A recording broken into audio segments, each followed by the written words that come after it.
I am Dr. Carol Demi. I'm one of the Title I instructional specialists here in the office. Good morning. My name is Dr. Mary Robinson, and I'm a supervisor of digital learning for Title I. I'm Dr. Monica Hendisai, one of the instructional specialists in the Title I department. Good morning, everyone. I'm Dr. Terry Jefferson, Instructional Technology Specialist at Title I. Good morning. I am Tramika Smith, Fiscal Analyst at ESSA and Title I Department. What do? Part of our job is all of our job is to support all of our Title I schools. And that's in the academic part of it, to make sure that you're aligning your spending with those academic goals that you have for your students to help them improve with achievement, the social emotional part. We're all here that's what the funds are supposed to do. So we're here to support you in those efforts. Welcome again. I'm Dr. Terry Jefferson, and I'm going to just share with you the information about your e-binder. So using Carrollton Elementary School as a example, you should have received a folder from us that contains your Assurance to program folder.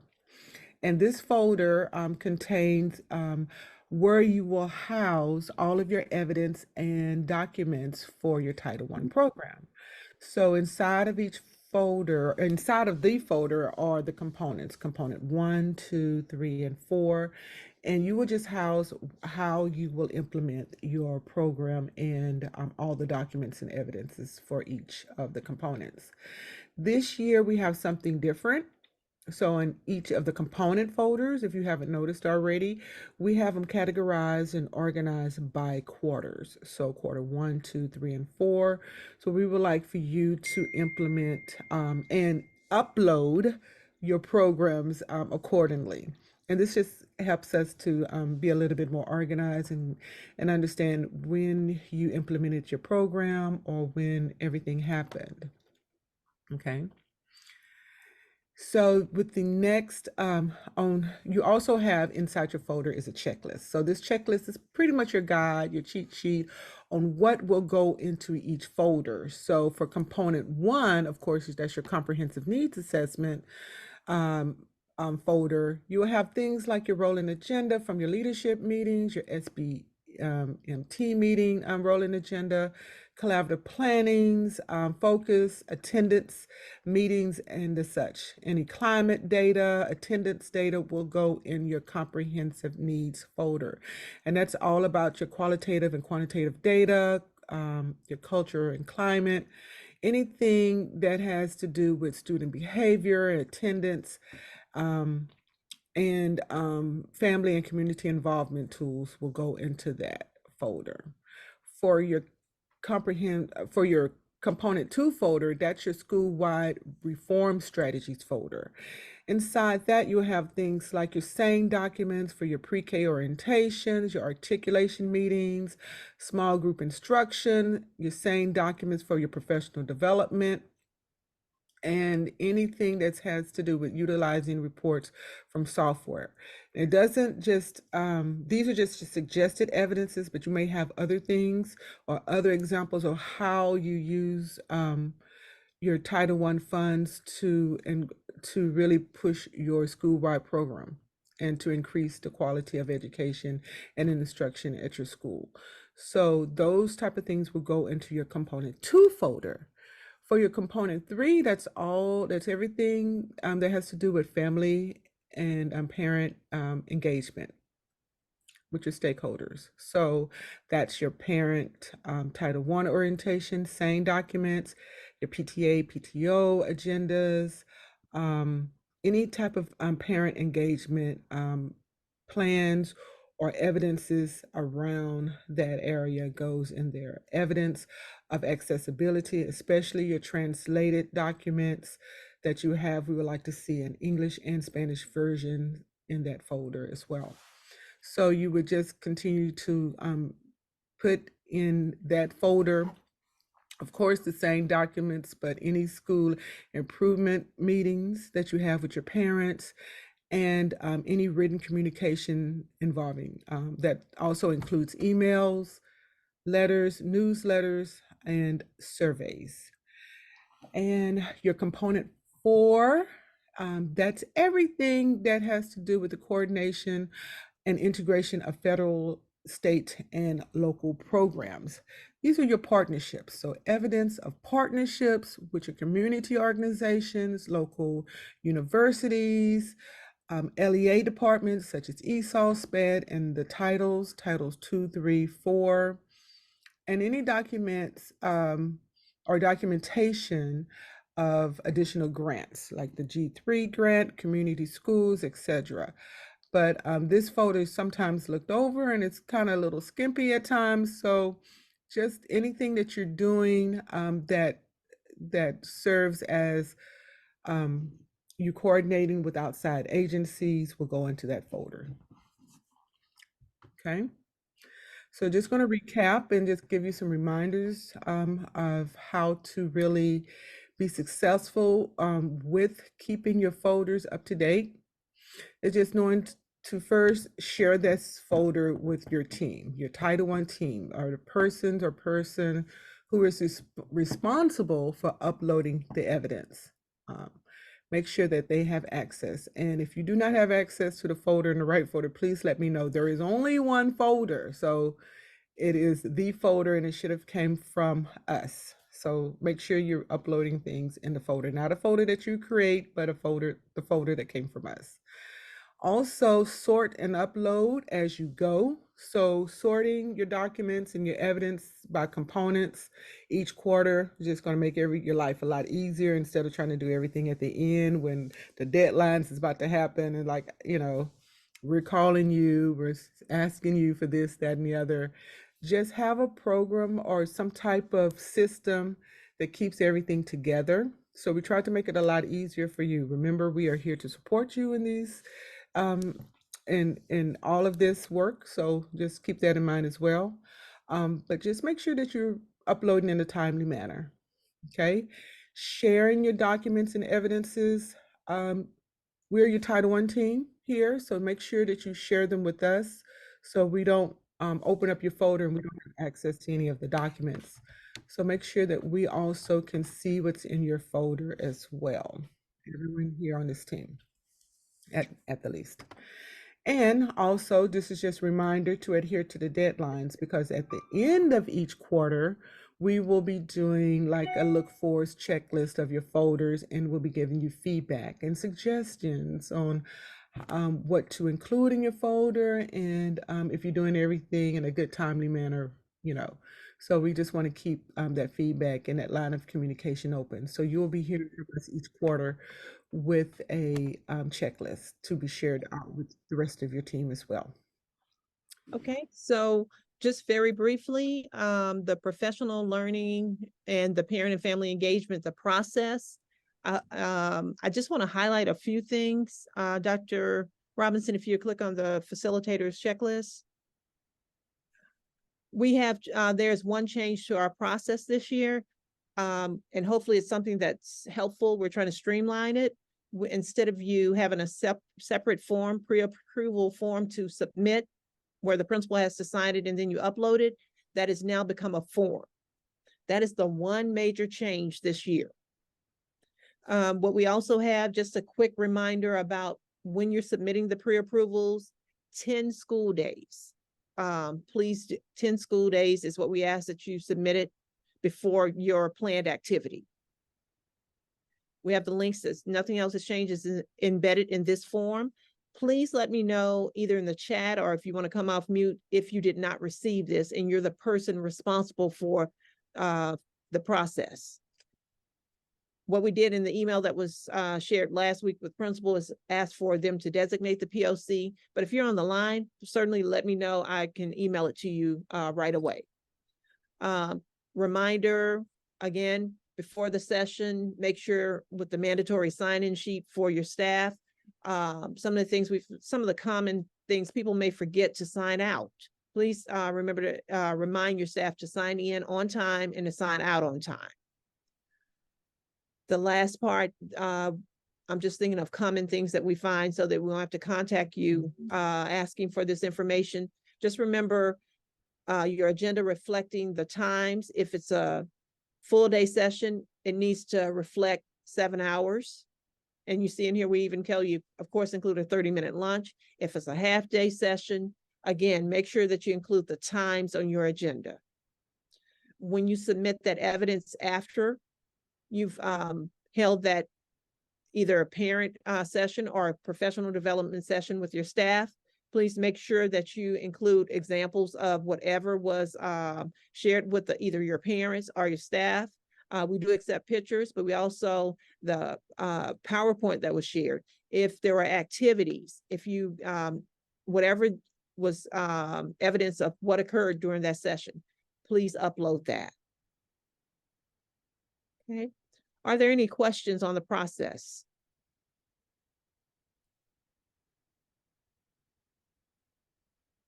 Okay, those were the main things. And you were able to start submitting them September 11th.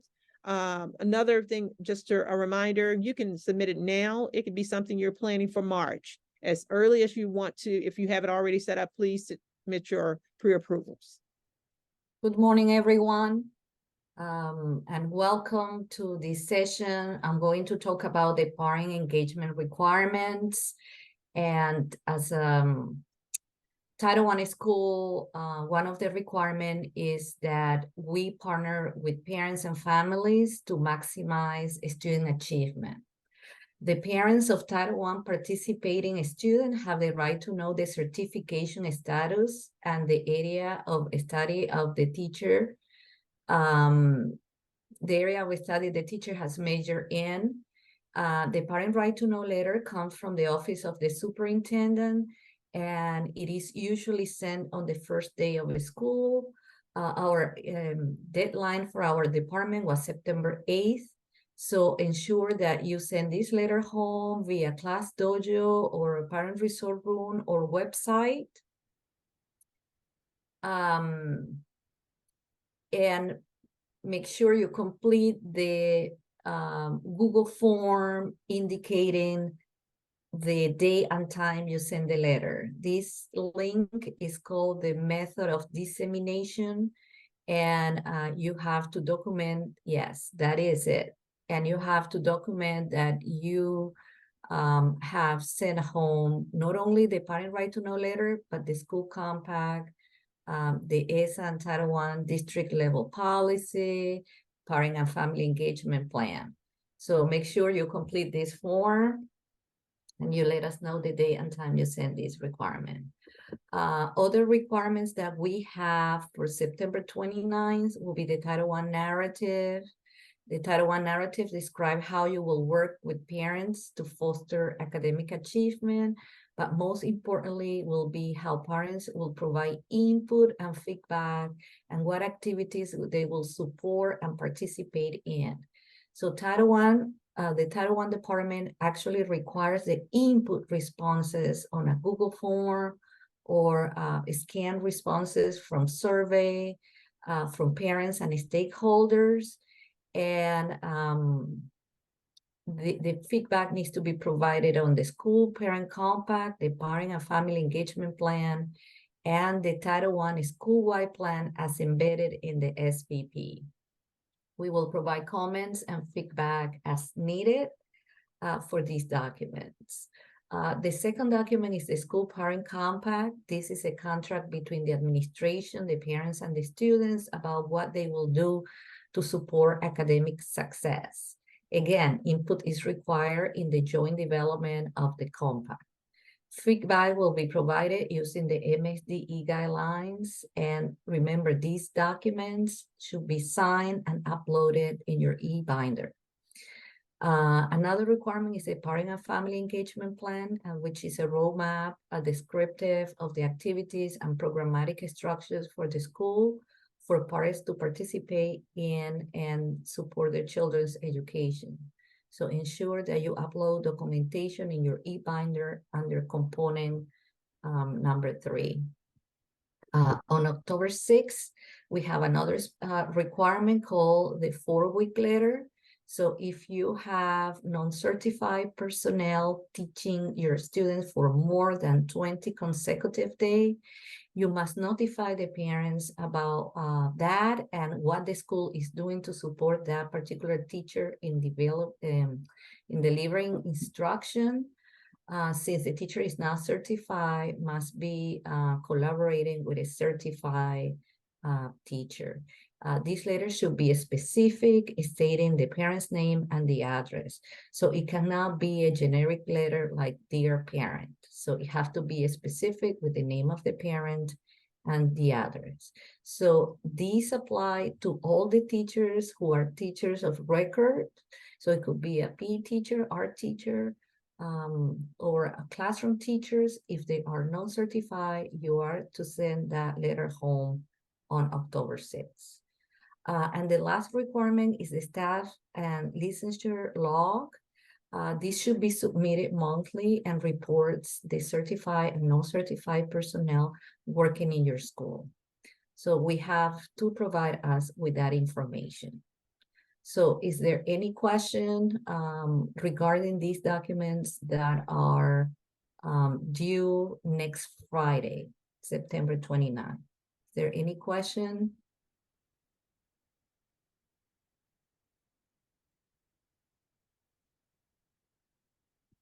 Remember that if you don't have a question right now, but would like to meet with us, just schedule a meeting and we will go over this requirement and we can schedule a one-to-one with you. September 29th, the Title I narrative is due. I didn't hear what else was due on September 29th. Okay, the Title I narrative is due September 29th, the school parent compact, the parent and family engagement plan. So these documents are due on September 19th, but the most important thing is that you provide us with input responses from parents and families on the joint development of these documents. So some schools held a meeting in the spring in preparation for year 24. Other schools do it in the fall and disseminate these documents by September 30th. So there are 3 documents needed next Friday. The Title I narrative, the parent and family engagement plan, and the school parent compact. Thank you. You're welcome. I have a question, Dr. Handyside. This is Carlos Johnson, Hollywood Elementary School. Title I narrative was already submitted, but the parent compact, I have someone else on my team, my PEA, handling that. Would it come straight to you, or is it just going to back to members of the team? Okay, so the best way to send it to us is through the school folder. So the school e-binder under component number 3 is where we will be looking for this documentation. So you have to have sign-in sheet, agenda, notes, and evaluation of the meeting where you sought feedback from the parents and families. So make sure the input responses from the parents are uploaded under component number 3, parent and family engagement. We will provide feedback to you. Thank you. Good morning again, everyone. I am Tramika Smith, and I am one of the financial analysts, and I am going to be discussing with you a few budget updates and some reminders. The first thing I want to highlight is the school year 24 school-wide budget guidance. This guidance, and Ms. Preston can speak to this. I tell them that this is the fiscal Bible for Title I. This document highlights positions that you can purchase. It explains what those roles are. It gives you definitions of what the sub-objects are. One page that I particularly want to highlight is page 9, and that is the unallowable list.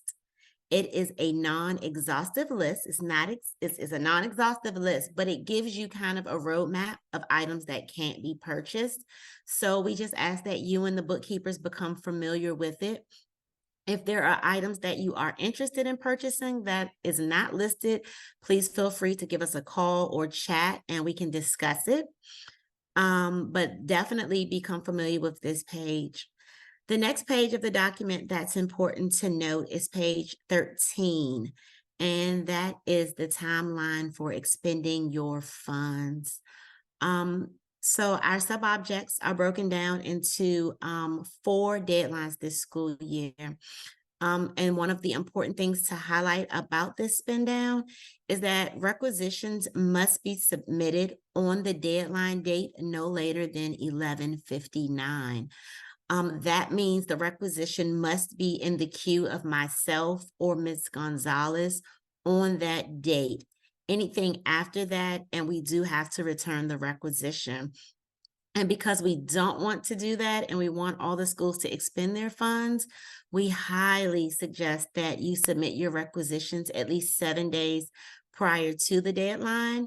That way, if there are any additional items that need to be attached, or if we request additional information, it gives a window to do so. The next page that's important to take note of is page 14, and it is the Title I approval process. In the past, the schools were required to submit requisitions to the instructional specialist, and this year that is not the case. Requisitions will be created at the schoolhouse by the bookkeeper or account secretary, and it will go to the principal. Once it leaves the principal, the only name that needs to be added to the requisition is the financial analyst. So that would be myself or Ms. Gonzalez. Once we've reviewed it for fiscal allowances, we will then forward it to our director, who will give it a final review and approval. In some instances, if the amount of the requisition exceeds the principal's threshold, it will automatically default to the ID. Perfectly fine. In some cases, it may also default to Keith Stewart, the Director of Purchasing.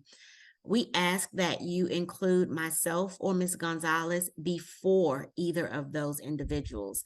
The requisition must come to Title I prior to going to anyone else. They will still get it, but they will get it once we've reviewed it in the office. And just to note that if there are any questions or concerns, I know some schools may not have bookkeepers, and if that is the case, please reach out to myself or Ms. Gonzalez. We are more than happy to assist you, but do want to remind you that we only have access to your Title I funds, so we would only be able to assist you with Title I orders. So that is pretty much it for fiscal reminders and updates. Are there any questions? Okay, hello again, everyone. And Title I technology.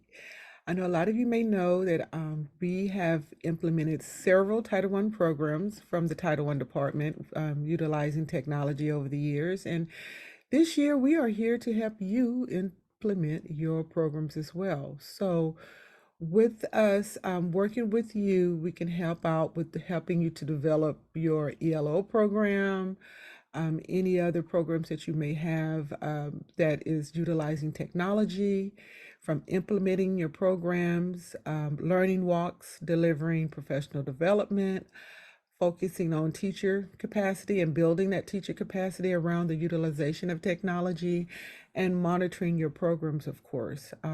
We can help with conducting data reviews, empowering teachers on how to utilize the data to really inform that instruction, and moving the needle when it comes to student achievement.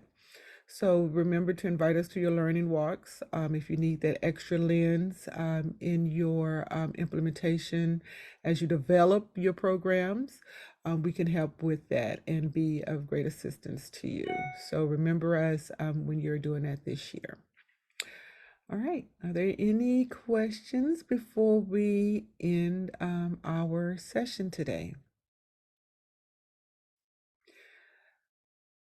Okay, so we'd just like to let you know to please feel free to call us if you have any questions. We are your Title I Title I IST team here, and we are so glad that you came, and we hope that you all have a great day. That concludes our session and our presentation for today.